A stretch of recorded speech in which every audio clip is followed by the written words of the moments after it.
Friends, जैसा कि हम लोग जानते हैं कि जो वाटर होता है उसके अंदर से जो इम्प्योरिटी होती है, यानी कि वाटर के अंदर जो गंदगी होती है उसको निकालने के लिए बहुत तरह से उसको ट्रीट किया जाता है।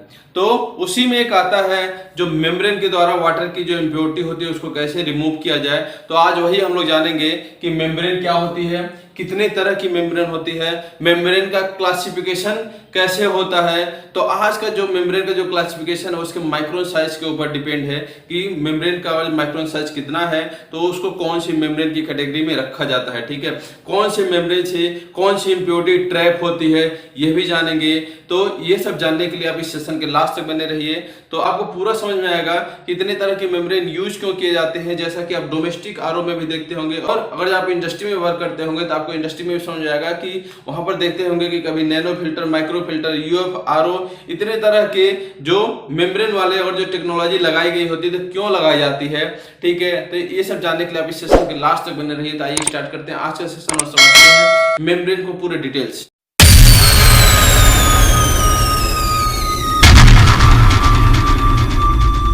आइए अब हम लोग जानेंगे मेम्ब्रेन के बारे में, यानी कि मेम्ब्रेन होती क्या है। तो मेम्ब्रेन होती है, और इसको समझा जाए तो ये बैरियर होती है जो वाटर के अंदर की जो डिफरेंट इम्प्योरिटी होती है उसको ट्रैप करने का काम करती है। ठीक है, यानी कि वाटर जो होती है उसको मेम्ब्रेन से पास किया जाए तो उसके अंदर की जो जितनी तरह की जो इम्प्योरिटी होती है उसको क्या करती है, वो ट्रैप करती है, उसको सेपरेट कर देती है और इम्प्योरिटी फ्री वाटर को वो पास होने देती है। ठीक है, तो मेम्ब्रेन बनी किसकी होती है, तो मेम्ब्रेन बनी होती है सिंथेटिक प्लास्टिक की। ठीक है, अगर जो इसकी मेम्ब्रेन की बनावट देखी जाए तो अगर जो पाइप है, पाइप के ऊपर अगर जो सीट को रैप कर दिया जाए, प्लास्टिक की सीट को पूरे को रैप कर दिया जाए तो देखने में जैसा लगेगा कि ये मेम्ब्रेन जैसा है। जो लेकिन जो सीट होनी चाहिए उसके अंदर क्या होता है, कुछ ना कुछ पोरस है। जैसे हम लोग को जो स्किन होती है उसमें जो छोटे छोटे छिद्र होते हैं लेकिन ये दिखते नहीं है, तो ऐसे मेम्ब्रेन होते हैं। अगर आप उसको देखोगे तो देखने में वो जो छिद्र होते हैं दिखते नहीं है, क्योंकि वो बहुत ही छोटे छिद्र होते हैं, बहुत ही कम माइक्रोन साइज के होते हैं, तो आपको दिखेंगे नहीं। ठीक है, लेकिन जो मेम्ब्रेन की बनावट होती है जैसा पिक्चर में दिख रहा है इस तरह की होती है। अब ये समझ लेते हैं कि जो वाटर के अंदर जो इम्प्योरिटी होती है वो इम्प्योरिटी तो बहुत तरह की होती है। तो हम कौन सी मेम्ब्रेन का यूज कब करते हैं, कौन से फिल्टर का यूज कब किया जाता है। ठीक है, तो जैसे कि हम लोग जानते हैं जो मेम्ब्रेन जो टेक्नोलॉजी कब इस्तेमाल किया जाता है, यानी कि हम लोग जो उसका जो प्राइमरी ट्रीटमेंट कर लिए वाटर का, उसके अंदर जो बड़े पार्टिकल्स है उसको रिमूव कर लिए, बहुत से ऐसे प्रोसेस के बाद ये लास्ट प्रोसेस होती है, यानी कि ऐसी जो इम्प्योरिटी है जो हम लोग को दिखती नहीं है, ठीक है, उसको रिमूव करने के लिए हम लोग मेम्ब्रेन टेक्नोलॉजी का उपयोग करते हैं। तो इसमें भी जो वाटर के अंदर जो इम्प्योरिटी होती है वो कई तरह की अभी जो रहती है, जो बच गई रहती है। जैसा कि देखा जाए उसके अंदर बहुत तरह के सॉल्ट्स होते हैं, मिनरल्स हो गए, बहुत से ऐसे वायरस हैं, बैक्टीरिया हैं, कई ऐसे सस्पेंडेड पार्टिकल्स हो सकते हैं।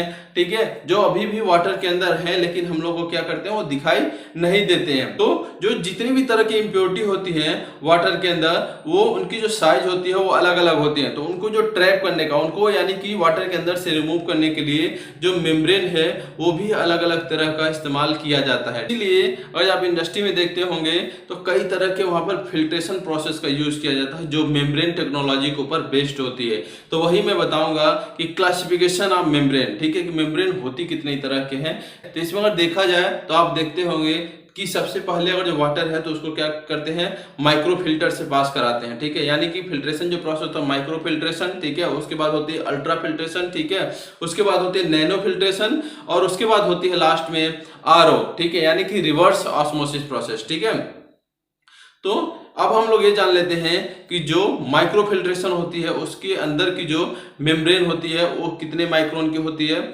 जो अल्ट्रा फिल्ट्रेशन होती है उसका जो मेम्ब्रेन साइज, जो मेम्ब्रेन होती है उसकी जो माइक्रोन साइज कितनी होती है। जो नैनो फिल्ट्रेशन होता है उसकी जो मेम्ब्रेन है उसका माइक्रोन साइज कितना है, और आरओ जो होता है उसका जो मेम्ब्रेन का जो माइक्रोन साइज होता है वो कितना होता है। तो मैं अभी आपको लिखता हूं और बताता हूं कितने कितने माइक्रोन साइज के होते हैं।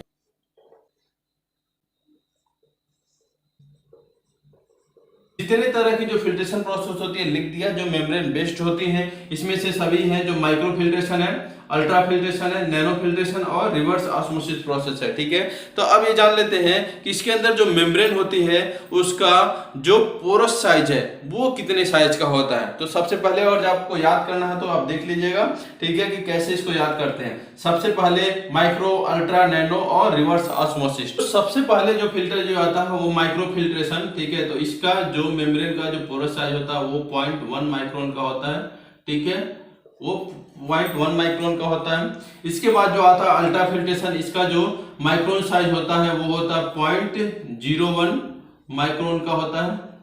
ठीक है, इसके बाद जो आता है नैनो फिल्ट्रेशन, ठीक है, और इसका जो माइक्रोन साइज होता है मेम्ब्रेन का वो होता है 0.001 माइक्रोन का होता है। ठीक है, और इसके बाद होता है जो रिवर्स ऑस्मोसिस प्रोसेस होता है, इसका जो आरओ का जो फिल्टर होता है उसका जो माइक्रोन साइज होता है वो होता है 0.0001 माइक्रोन का होता है। ठीक है, इसी तरह आपको अब ये समझ में आ रहा होगा कि इंडस्ट्री में इसको ऐसे सीक्वेंस में क्यों लगाते हैं कि पहले माइक्रो फिल्ट्रेशन, अल्ट्रा है, नैनो है, फिर उसके बाद रिवर्स ऑस्मोसिस क्यों लगाते हैं। क्योंकि देखते हैं कि इसमें जो है इसका जो पोरस साइज है वो थोड़ा बड़ा है, उससे थोड़ा छोटा ही है, उससे थोड़ा छोटा है, और जो लास्ट वाला है ये सबसे जो छोटा होता है इसका पोरस साइज होता है, यानी कि 0.001 माइक्रोन जो साइज का ये रिवर्स ऑस्मोसिस होता है जो आरओ होती है। अब हम लोग समझ लेते हैं कि कौन से फिल्टर से कौन सी इम्प्योरिटी ट्रैप होती है। ठीक है, तो हम लोग सबसे पहले जानेंगे कि जो वाटर के अंदर जो सस्पेंडेड पार्टिकल, यानी कि वाटर के अंदर अगर एसएस है, सस्पेंडेड पार्टिकल है, ठीक है, तो वो क्या होगा, इस फिल्टर से रिमूव हो जाएगा। ठीक है, जो माइक्रो फिल्ट्रेशन प्रोसेस है। ठीक है, और इसके अंदर अगर बैक्टीरिया आ रही है, बैक्टीरिया है तो भी क्या होगा, वो भी इस फिल्टर से क्या होगा, रिमूव हो जाएगा। ठीक है, तो दो चीज इनिशियल जो होती है इसको इससे रिमूव कर लिया जाता है। ठीक है, क्योंकि इनकी जो साइज होती है वो 0.1 माइक्रोन से ज्यादा होती है। सस्पेंडेड पार्टिकल्स की भी साइज इससे ज्यादा होती है और बैक्टीरिया की भी साइज अगर देखा जाए तो 0.4 से लेके 0.4 to 1 माइक्रोन की इसकी साइज होती है। उसके बाद देखते हैं जो अल्ट्रा फिल्ट्रेशन है उससे क्या रिमूव होता है। तो अल्ट्रा फिल्ट्रेशन के द्वारा जो वाटर के अंदर जो भी वायरस है वो ट्रैप हो जाता है। अल्ट्रा फिल्ट्रेशन के द्वारा वाटर के अंदर कोई वायरस आ रहा है तो वो क्या होता है, ट्रैप हो जाता है। नैनो फिल्ट्रेशन के द्वारा वाटर के अंदर जो डाइवैलेंट्स जो आयन होते हैं वो रिमूव होते हैं, यानी कि जो सॉल्ट्स है उसको ब्रेक होता है तो उसके अंदर जो डाइवैलेंट्स जो आयन होते हैं उसके द्वारा रिमूव होता है। यानी कि जो वाटर के अंदर और कैल्शियम का सल्फेट है, ठीक है, होता है, मैग्नीशियम का सल्फेट है, ठीक है, मैग्नीशियम का सल्फेट है, इसको ब्रेक करते हैं तो कैल्शियम के ऊपर कितना होगा, 2+ होगा। ऐसे मैग्नीशियम के ऊपर भी क्या होगा, 2+ होगा ना। उनको भी ब्रेक किया जाए तो वो भी 2+ आयन में कन्वर्ट होंगे। तो ऐसे जो भी सॉल्ट्स होते हैं जो डाइवैलेंट्स होते हैं वो इसके द्वारा नैनो फिल्ट्रेशन के द्वारा वो रिमूव हो जाते हैं। लास्ट जो होता है जो फिल्ट्रेशन प्रोसेस होता है, ठीक है, वो होता है रिवर्स ऑस्मोसिस। तो रिवर्स ऑस्मोसिस के द्वारा जो वाटर के अंदर जैसे कि जो समझ लीजिए जो कॉमन साल्ट है, ठीक है, अगर ऐसी भी और इम्प्योरिटी है तो भी क्या होती है, रिमूव हो जाती है। इसको ब्रेक करते थे क्या होगा, Na+ यानी कि सोडियम आयन और क्लोराइड का जो आयंस मिलेंगे, ठीक है, तो वो भी क्या होती है, इसके द्वारा रिमूव हो जाती है। यानी कि अगर इतने प्रोसेस से अगर जो पास करते हैं तो वाटर के अंदर जो सस्पेंडेड पार्टिकल्स है, बैक्टीरिया है, वायरस है, जो डाइवैलेंट यानी कि कैल्शियम, मैग्नीशियम के सल्फेट्स हैं और भी ऐसे वाले सॉल्ट्स हैं तो वो भी रिमूव हो जाएंगे। जो मोनोवैलेंट जो सॉल्ट है वो भी क्या होते हैं, रिमूव हो जाते हैं। इसीलिए हम लोग इतने स्टेप में जो वाटर को फिल्टर करते हैं उसके अंदर की जो इम्प्योरिटी है वो रिमूव करने के लिए। तब मैं एक चार्ट एक और बनाता हूं और बताता हूं कि कौन से फिल्टर के द्वारा क्या चीज और ट्रैप होगा, ठीक है, उस चार्ट के द्वारा मैं आपको इजीली समझा देता हूं और कौन सा नहीं ट्रैप होगा जो पास हो जाएगा। ठीक है, तो उस चार्ट को मैं पहले प्रिपेयर कर देता हूं फिर आपको दिखाता हूं। तो समझते हैं कि कौन से फिल्टर से कौन सी जो इम्प्योरिटी है वो ट्रैप होती है, अब किस फिल्टर से कौन सी इम्प्योरिटी होती है जो पास हो जाती है। ठीक है, तो सबसे पहले हम लोग ये देखते हैं कि हमने जो बनाया है वो बनाया वाटर जो मोनोवैलेंट, यानी कि और जो कोई ऐसा सॉल्ट है जिसको ब्रेक किया जाए तो उसमें सिंगल्स आयन होते हैं, वो कहाँ ट्रैप होते हैं, जो डाइवैलेंट होते हैं, यानी कि मल्टीवैलेंट समझ लीजिए कि जो और जैसे सॉल्ट है उन्हें ब्रेक किया जाए जिसके ऊपर डबल आयन होते हैं वो कहाँ पर ट्रैप होंगे, वायरस कहाँ ट्रैप होगा, बैक्टीरिया कहाँ ट्रैप होगा और एसेस कहाँ पर ट्रैप होगा, यानी कि सस्पेंडेड सॉलिड्स कहाँ पर ट्रैप होंगे। ठीक है, तो अब हम लोग देखते हैं जो माइक्रो फिल्टर है, सबके बारे में मैंने बता दिया कि जितने भी फिल्टर होते हैं, ठीक है, 2, 3 और 4 सभी का माइक्रो साइज मैंने बता दिया कि उसकी जो मेम्ब्रेन होती है उसकी जो माइक्रोन साइज होती है वो कितने की होती है। तो जो सबसे ज्यादा होती है माइक्रोन साइज होती है माइक्रो फिल्टर की, उससे कम होती है अल्ट्रा की, उससे कम होती है नैनो की, और सबसे कम होती है 0.0001 जो होती है माइक्रोन साइज होती है वो होती है रिवर्स ऑस्मोसिस यानी कि आरओ की होती है। ठीक है, तो अब हम देखते हैं कि किससे क्या पास हो जाएगा और कहां पर क्या चीज ट्रैप होगा। सबसे पहले हम लोग देखते हैं जो माइक्रो फिल्टर है इससे कहां इससे क्या क्या पास हो जाएगा और क्या ट्रैप होगा। तो जो वाटर है, वाटर क्या होता है देखते हैं कि इससे पास हो जाएगा। इससे क्या होगा, ये जो फिल्टर लगाए हम लोग इससे क्या होगा, वाटर तो पास हो जाएगा। ठीक है, इससे जो मोनोवैलेंट है ये भी क्या होगा, पास हो जाएगा। ठीक है, ठीक है, और जो मल्टीवैलेंट जॉइन है ये भी क्या होता है, इससे पास हो जाता है। ठीक है, ये भी यहाँ पे नहीं ट्रैप होता, ये भी पास हो जाता है। जो वायरस है, वायरस भी क्या होता है माइक्रो फिल्टर से क्या होती है, पास हो जाती है, तो ये भी यहाँ पे ट्रैप नहीं होती।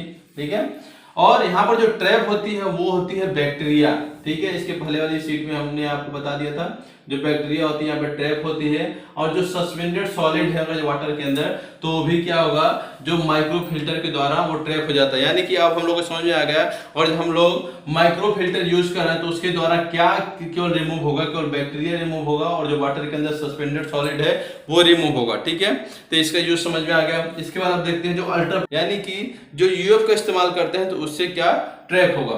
तो यूएफ के द्वारा देखते हैं कि इससे भी वाटर फिल्टर हो रहा है। ठीक है, वाटर पास होगा। जो मोनोवैलेंट है ये भी देखते हैं पास हो जाता है, वो भी इसके द्वारा ट्रैप नहीं होता। जो मल्टीवैलेंट जो होते हैं जो आयंस होते हैं वो भी इससे पास हो जाता है। ठीक है, लेकिन जो यूएफ होता है, यूएफ किसको ट्रैप करता है, वो ट्रैप करता है वायरस को। तो वायरस यहाँ पे ट्रैप हो जाएंगे। ठीक है, वायरस यहाँ से फिल्टर नहीं हो पाएंगे, वो ट्रैप हो जाते हैं। जो बैक्टीरिया है अगर यहाँ से पास हो गई तो भी यहाँ पर क्या होती है, ट्रैप हो जाती है। ठीक है, और जो सस्पेंडेड पार्टिकल्स वो भी क्या होते हैं, ट्रैप हो जाते हैं। ठीक है, तो कई जगह जब आप देखते होंगे तो वहां पर माइक्रो फिल्टर का यूज नहीं किया गया रहता, वहां पर डायरेक्ट यूज करते हैं अल्ट्रा फिल्ट्रेशन का। अब आपको समझ में आ गया होगा कि वहां माइक्रो फिल्ट्रेशन का यूज क्यों नहीं किया गया, क्योंकि हो सकता है कि वहां के वाटर में जो बैक्टीरिया है और सस्पेंडेड पार्टिकल्स कम हो। ठीक है, तो उन्होंने डायरेक्ट एक स्टेप पास कर दिया और यहाँ पर इनको यूज किया जो है अल्ट्रा फिल्ट्रेशन। ठीक है, अभी समझ आ गया। इसके बाद अब देखते हैं जो तीसरा फिल्टर है यानी कि जो नैनो फिल्टर है, इसके द्वारा क्या क्या ट्रैप होता है। तो नैनो फिल्टर में देखते हैं कि जो वाटर है इसके द्वारा पास हो जाता है। ठीक है, ये यहाँ से पास हो जाएगा।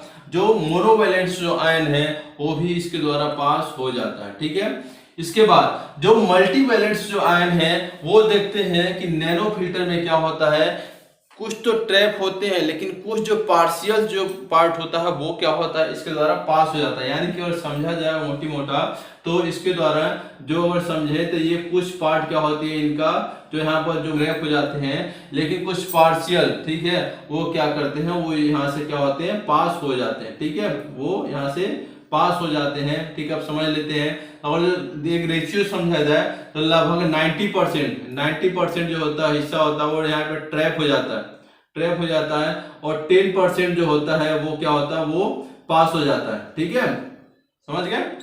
तो इसीलिए यहाँ पर जो नैनो फिल्ट्रेशन होता है उसके द्वारा क्या होता है, जो 90% जो होती है यहाँ पर ट्रैप हो जाती है और 10% क्या होती है वो पास हो जाती है। और इसके द्वारा क्या होगा, वायरस भी ट्रैप होगा, बैक्टीरिया भी ट्रैप होगी, और सस्पेंडेड पार्टिकल्स भी क्या होते हैं, ट्रैप होते हैं। अब लास्ट जो फिल्ट्रेशन प्रोसेस है वो है रिवर्स ऑस्मोसिस। ठीक है, या इसमें हम लोग देखते हैं इसके द्वारा क्या क्या होती है, जो ट्रैप होती है और क्या होती है जो पास हो जाती है।